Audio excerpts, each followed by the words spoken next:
আসসালামু আলাইকুম, সবাইকে ওয়েলকাম করছি ক্রিপ্টোকারেন্সির আজকের মার্কেট আপডেট ভিডিওতে।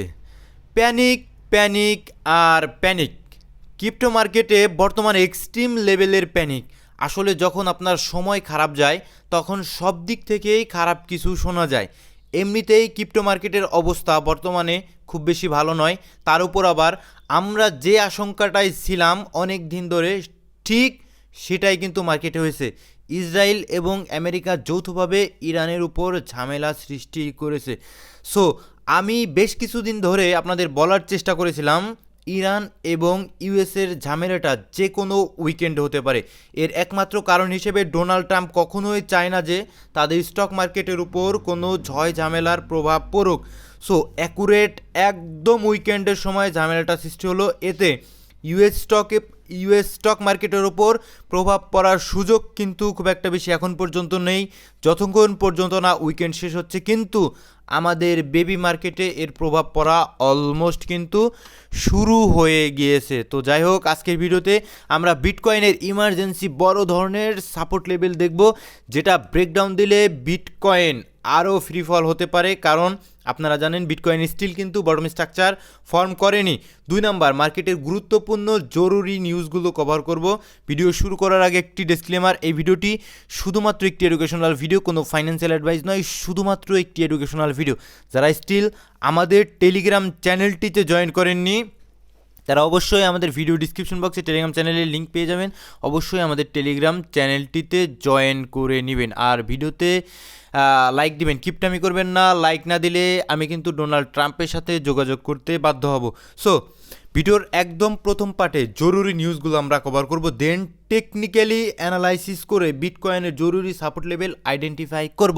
সো 1 নাম্বার, অবশ্যই ভিডিওটা আমি বাংলায় ট্রান্সলেট করেছি যাতে করে বুঝতে সুবিধা হয়। সো 1 নাম্বার নিউজ, সবচাইতে গুরুত্বপূর্ণ নিউজ, সবচাইতে হট নিউজ ফাইন্যান্সিয়াল মার্কেটগুলোতে বর্তমানে।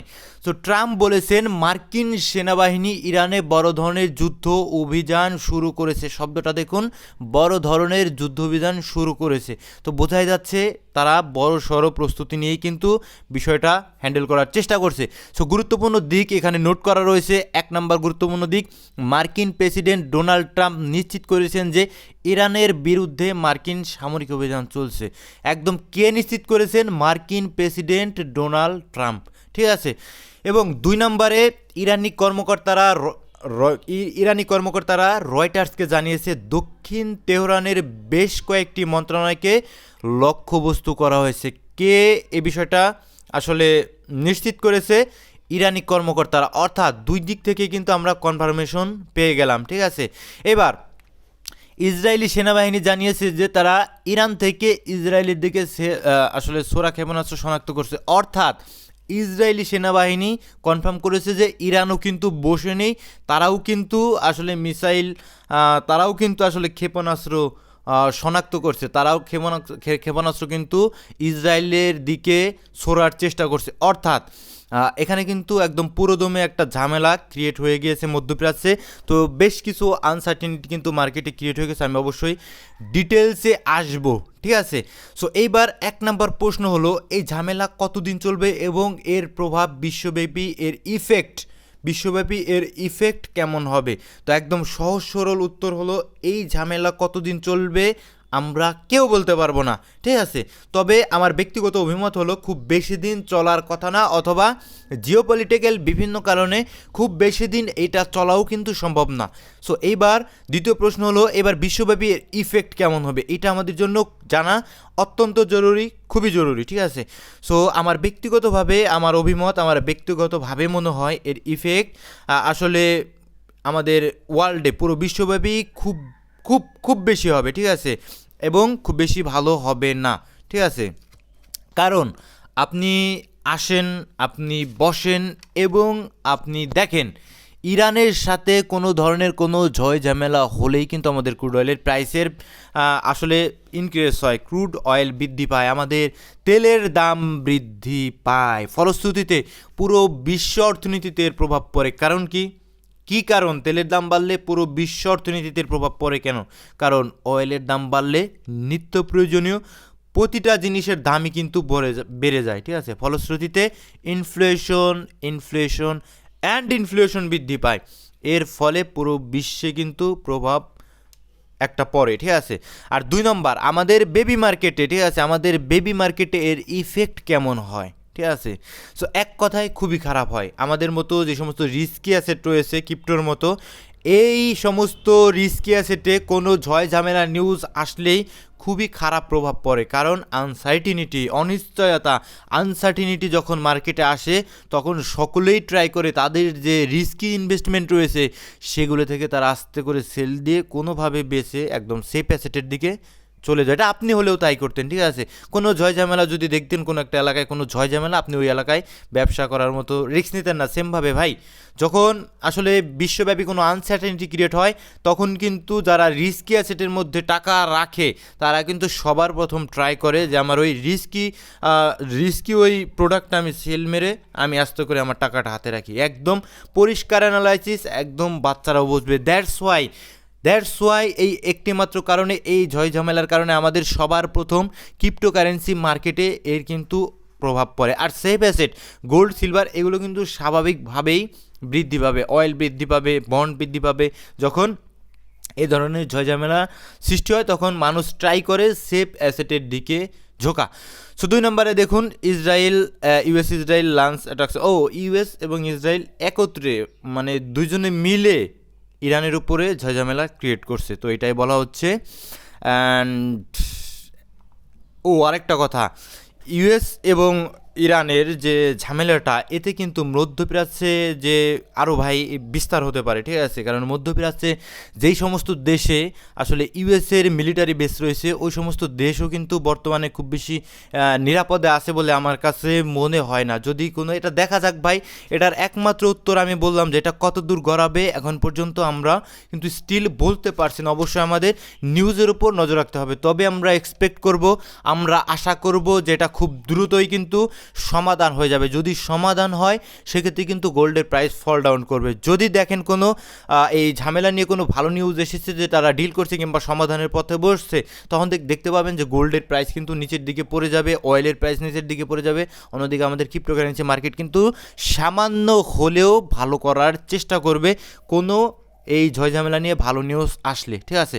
সো 2 নাম্বার আমাদের খুবই গুরুত্বপূর্ণ নিউজ আমাদের কভার করা উচিত। আমাদের বাজে একটা ডাটা উঠে এসেছিলো, তো আমি টেলিগ্রামে জানিয়েছিলাম, যদিও একটু লেট করে, কারণ আমি অত্যন্ত ব্যস্ত ছিলাম গতকাল, দ্যাটস ওয়াই। কিন্তু তারপরেও আমি রাত 2টার দিকে আমি জানিয়ে দেওয়ার চেষ্টা করেছিলাম যে আমাদের একটা ডাটা উঠে এসেছে। অবশ্যই ডাটা আমাদের জন্য ভালো আসেনি। 2 নম্বর ডাটাটা কি? আমাদের PPI data, producer price index, অর্থাৎ উৎপাদক পর্যায়ে মূল্যস্ফীতি অথবা উৎপাদক পর্যায়ে ইনফ্লেশন বলতে পারেন। তো পিপিআই ডাটা পজিটিভ এসেছে। আমাদের এক্সপেক্ট করা ছিল 0.3% আমাদের কোর পিপিআই, এবং পিপিআই 0.3%, অথচ আমাদের কোর পিপিআই এসেছে আমাদের 0.8% এবং আমাদের পিপিআই ডাটা এসেছে 0.5%, অর্থাৎ বৃদ্ধি পেয়েছে, পজিটিভ এসেছে। তার মানে কি? তার মানে পরিষ্কার, কোম্পানিগুলো প্রোডাক্ট তৈরি করতে আরও বেশি কস্টিং হচ্ছে, কোম্পানিগুলো তাদের প্রোডাক্ট তৈরি করতে আরও বেশি টাকা ঢালতে হচ্ছে, আরও বেশি কস্টিং হচ্ছে, অর্থাৎ আরও বেশি খরচ হচ্ছে। ফলশ্রুতিতে সেইটা কিন্তু বিক্রি করবেও আরও বেশি দামে। একটা প্রোডাক্ট আপনি তৈরি করলেন, সেই প্রোডাক্টটা তৈরি করতে আপনার আগের তুলনায় বেশি টাকা খরচ হলো, তো অবশ্যই আপনি বেশি দামে প্রোডাক্টটা বিক্রি করতে চাইবেন। সো বেশি দামে বিক্রি করার ফলশ্রুতিতে কিন্তু ইনফ্লেশন বৃদ্ধি পাওয়ার চান্স কিন্তু ক্রিয়েট হয়ে গেছে। তো এটা পজিটিভ, মানে আমাদের ইউএসডির জন্য পজিটিভ, ঠিক আছে। সো ডাটা যেহেতু পজিটিভ এসেছে, আমাদের ডিএক্সওয়াই যেটা একটু উপরে যাবে, আমাদের ক্রিপ্টোকারেন্সি মার্কেটের জন্য এটা খারাপ সংবাদ, ঠিক আছে। সো কভার করা প্রয়োজন। এবং আমাদের আগামীতে আরও কিছু নিউজ রয়েছে, যদি দেখানোর চেষ্টা করি। আমাদের মার্চ মাসের 1 তারিখে নেই এবং 2 তারিখে সম্ভবত নিউজ থাকার সম্ভাবনা হচ্ছে। 2 তারিখে আমাদের আইএসএম ম্যানুফ্যাকচারিং পিএমআই ডাটা যেটা, সেটাও কিন্তু আমাদের জন্য ফরকাস্ট করা হয়েছে 51। সো এইবার আমাদের প্রিভিয়াস ছিল 52, নিচে যদি আসে 52, নিচে আসলে কিন্তু আমাদের জন্য নেগেটিভ, এবং যদি আমাদের 52.5 উপরে আসে সেটা কিন্তু আমাদের জন্য পজিটিভ। কিন্তু বিশ্লেষকরা মনে করছেন 51.7 আসবে, অর্থাৎ আমাদের জন্য খুব বেশি ভালো খবর নয়। আমেরিকার যে কলকারখানা, আমেরিকার অর্থনীতি খুব ভালো চলছে না, এই ইন্ডিকেটর দ্বারা কিন্তু আমরা বুঝতে পারি। সো যাই হোক, অনেক বকবক করলাম, এবার আমরা আমাদের মেন পার্টে চলে আসবো। আমরা যদি দেখি ইটিএফ থেকে কিন্তু আমাদের ভালো রকমের সেলিং প্রেশার, ভালো রকমের বলা চলে না, গতকাল আমরা দেখতে পেয়েছিলাম ব্ল্যাক রক বাইং স্টার্ট করেছিল, কিন্তু আলটিমেটলি দিন শেষে দেখা গেল তারা কিন্তু আরও সেল দিয়ে বের হয়েছে এই আমাদের ঝামেলা ক্রিয়েট হওয়ার কারণে। অ্যান্ড ইথিরিয়ামের দিকে যদি আমরা একটু তাকাই, ইথিরিয়ামও কিন্তু অলমোস্ট 43 মিলিয়নের মতো আউটফ্লো হয়েছে, যতক্ষণ পর্যন্ত না তারা আবার এগেইন কিন্তু বাইং শুরু করবে। এই যে দেখুন 2-3 দিন আমরা পজিটিভিটি পেয়েছি, দ্যাটস ওয়াই তারা কিন্তু বাইং করেছে, দ্যাটস ওয়াই আমরা মার্কেটে 2-3 দিন পজিটিভিটি পেয়েছিলাম। আবার কিন্তু তারা সেল স্টার্ট করছে, তারা কিন্তু সেলিং দেওয়ার চেষ্টা করছে এবং মার্কেটে আমরা নেগেটিভিটি পাচ্ছি। তো এইবার আমাদের খুবই গুরুত্বপূর্ণ মার্কেটের ইম্পর্টেন্ট সাপোর্ট লেভেল আমরা আইডেন্টিফাই করবো। আমরা জানি বিটকয়েন স্টিল কিন্তু বটম স্ট্রাকচার ফর্ম করেনি, অর্থাৎ মার্কেট যে ডাউনে আসবে এটাই কিন্তু স্বাভাবিক, তবে বেয়ারিশ রিটেস্টও কিন্তু স্টিল নেয়নি। তবে আমরা এক্সপেক্ট করব যে আমাদের বিয়ার মার্কেটের যে সেকেন্ড লেগ সেটা এখন পর্যন্ত না দিয়ে অন্তত পক্ষে একটা বেয়ারিশ রিটেস্ট করে দেন আরও ফল ডাউন করুক, দেন পরবর্তীতে অনেক দিন সাইডওয়েজ থাকবে, এটা কিন্তু আমরা এখন থেকে প্রস্তুতি নিয়ে থাকবো। মার্কেট অনেক দিন সাইডওয়েজ থাকবে, ঠিক আছে, দেন পরবর্তীতে আবার ওঠার চেষ্টা করবে। সো আমাদের সাপোর্ট লেভেল আপাতত দৃষ্টিতে টেকনিক্যাল অ্যানালাইসিস অনুযায়ী যদি আপনি লক্ষ্য করেন, আমাদের ওকে ফাইন, আমাদের উপরে ট্রেন লাইন ঠিক অ্যাকুরেট ট্রেন লাইন, এই ট্রেন লাইনটা কিন্তু আমাদের অলমোস্ট 2017 সাল থেকে ফর্ম করা, ঠিক আছে, on top to tap and লাস্টে আমাদের এখান থেকেই কিন্তু 2025 সালে টপ করেছে, যারা ফল ডাউন করেছে, স্ট্রাকচার শিফটিং দিয়েছে, মান্থলি টাইম ফ্রেমে দেখতে পাচ্ছেন আপনারা হায়ার লো স্ট্রাকচার শিফটিং দিয়েছে, অর্থাৎ বেয়ার মার্কেটে ঢুকে গেছি, কোনো সন্দেহ নেই। যারা বলবে আমরা স্টিল বেয়ার মার্কেটে নেই তাদের কিন্তু আসলেই সমস্যা আছে, ঠিক আছে। সো যদি নিচের দিকে তাকান, আমাদের সাপোর্ট লেভেল এইখান থেকে আমরা একটা ট্রেন লাইনটা কবে থেকে ফর্ম হয়েছে এটাও আপনার জন্য ইম্পর্টেন্ট। আমাদের কিন্তু প্রিভিয়াস সাইকেলের যে বটম ছিল, ঠিক আছে, প্রিভিয়াস সাইকেলের যে বটমটা ছিল বিয়ার মার্কেটের যে বটম থেকে কিন্তু মার্কেট পাম্প করে দেন, এগেইন আমাদের এই লেভেল থেকে উপরের দিকে চলে যায়, ফলশ্রুতিতে একটা ট্রেন লাইন আমরা পেয়ে যাই। সো এই ট্রেন লাইনটা বর্তমানে কিন্তু আমরা দেখতে পাচ্ছি স্টিল আমাদের $58,000 আশেপাশে একটা ট্রেন লাইন রয়েছে, প্লাস এইখানে আমাদের উইকলি টাইম ফ্রেমের একটা জোন রয়েছে। উইকলি টাইম ফ্রেমের 200 সিম্পল মুভিং অ্যাভারেজ রয়েছে, আমি একটু পরে আসবো।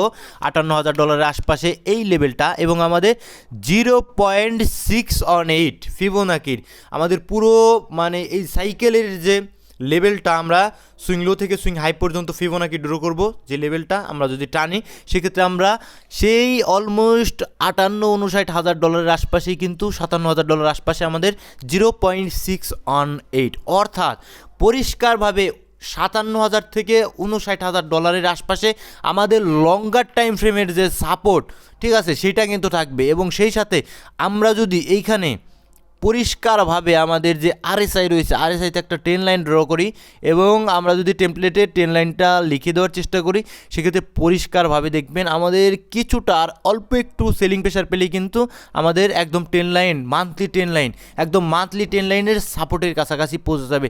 সাময়িক বাউন্স ওইখান থেকে আমরা এক্সপেক্ট করতেই পারি, ঠিক আছে, সাময়িক বাউন্স আমরা এক্সপেক্ট করতেই পারি। এবং আমি টেলিগ্রামেও কিন্তু এই চ্যানেলটা এতগুলো ইম্পর্টেন্ট লেভেল এক জায়গায় ভাই, এতগুলো ইম্পর্টেন্ট লেভেল আমাদের একটা জায়গায়, স্বাভাবিকভাবেই মার্কেট এই জোনটাতে ট্যাপ করলে খুব বেশি নিচে যাবে বলে আমার কাছে মনে হয় না, এখানে বড় ধরনের সাপোর্ট থাকবে, ঠিক আছে। দেখুন আমাদের এখানে উইকলি টাইম ফ্রেমে 200 সিম্পল মুভিং অ্যাভারেজ, ঠিক আছে, যখনই 100 সিম্পল মুভিং অ্যাভারেজ ব্রেকডাউন দিয়েছে উইকলি, দেন আমাদের 200 সিম্পল মুভিং অ্যাভারেজ কিন্তু এখন আমাদের জন্য ইম্পর্টেন্ট লেভেল। এতগুলো ইম্পর্টেন্ট লেভেল আমি টেলিগ্রাম চ্যানেলটিতে আপনাদের কিন্তু জানিয়ে দেওয়ার চেষ্টা করেছিলাম বেশ কয়েকদিন আগেও, ঠিক আছে, 58,600 লেভেলটা খুবই গুরুত্বপূর্ণ। সো এই লেভেলটা আমাদের খুবই ইম্পর্টেন্ট লেভেল, এই লেভেলটা ধরে রাখুক, এটাই আমরা চাই। যদি ধরে রাখে সেটা মার্কেটের জন্য কিন্তু আমরা যে বেয়ারিশ রিটেস্ট ভাই ফ্রি ফল হয়েছে, অবশ্যই বেয়ারিশ রিটেস্ট আমরা এক্সপেক্ট করতেই পারি। উইকলি টাইম ফ্রেমে একদম 26-এর কাছাকাছি ওভার সল্ট পজিশনে দাঁড়িয়ে আছে, তো বেয়ারিশ একটা রিটেস্ট আমরা অবশ্যই এক্সপেক্ট করতে পারি 72-73 পর্যন্ত।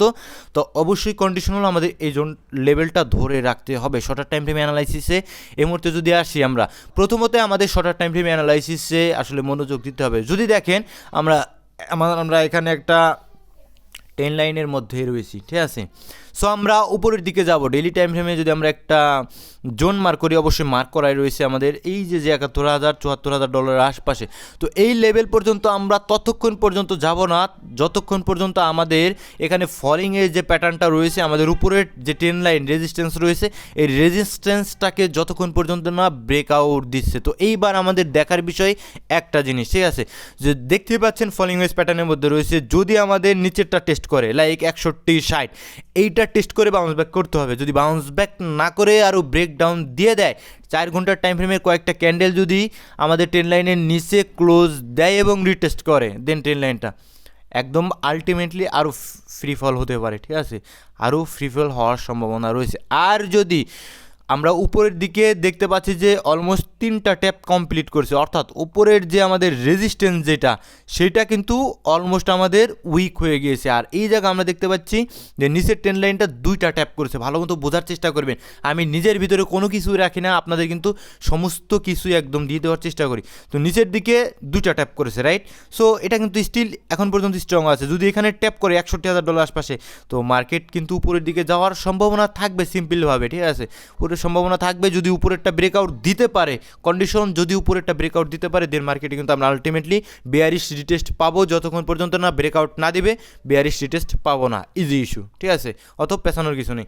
অ্যান্ড ইউএসডিটি ডমিনেন্স, যেটা আমি বলেছিলাম যে আমাদের মার্কেটে ফল ডাউন দেওয়ার পিছনে ইউএসডিটি ডমিনেন্স কিন্তু সাই দিচ্ছে, অ্যাকুরেটলি সাই না, অ্যাকুরেটলি ফু দিয়েছে ইউএসডিটি ডমিনেন্স, ঠিক আছে, একটু ফু দিয়েছে। কীভাবে দেখুন, আমাদের অ্যাকুরেটলি আমাদের Fibonacci swing low and swing high accurately 0.382, how nice. কয়েকবার দেখুন, 1 বার 2 বার 3 বার 4 বার 5 বার 6 বার, 6 বারের মতো ট্যাপ করে 6 বারই কিন্তু উপরের দিকে উঠে গিয়েছে, ঠিক আছে, এইবারও ট্যাপ করে উপরের দিকেই উঠে গিয়েছে। সো নেক্সটে যখন আসবে আবারও কিন্তু চান্স থাকবে উপরের দিকে উঠে যাওয়ার। সো এইটা যদি ব্রেকডাউন দিতে পারে, দেন কিন্তু আমরা মার্কেটে একটা বেয়ারিশ রিটেস্ট পাবো, যেটা বিটকয়েন 73-74 হাজার ডলার পর্যন্ত যেতে পারে। যদি এটা ব্রেকডাউন না দিয়ে আর উপরের দিকে যায়, সেক্ষেত্রে কিন্তু আমাদের ওই যে এক্সট্রিম সাপোর্ট 58,000-57,000 ডলারের আশপাশে, ওইদিকে মার্কেট মুভমেন্ট করার সম্ভাবনা রয়েছে। অবশ্যই আমাদের নজর রাখতে হবে ইউএসডিটি ডমিনেন্সের উপর, ঠিক আছে। তো ইউএসডিটি ডমিনেন্স লঙ্গার টাইম ফ্রেমের জন্য আসলে টপ করার চেষ্টা করছে, অর্থাৎ লঙ্গার টাইম ফ্রেমের জন্য আমাদের বিটকয়েনও কিন্তু বটম করার চেষ্টা করছে। ইজি ইস্যু, ভালো থাকবেন, সুস্থ থাকবেন, দেখা হচ্ছে পরবর্তী কোনো ভিডিওতে। আর এই ভিডিওটি শুধুমাত্র একটি এডুকেশনাল ভিডিও। আসসালামু আলাইকুম ওয়া রাহমাতুল্লাহি ওয়া বারাকাতুহু।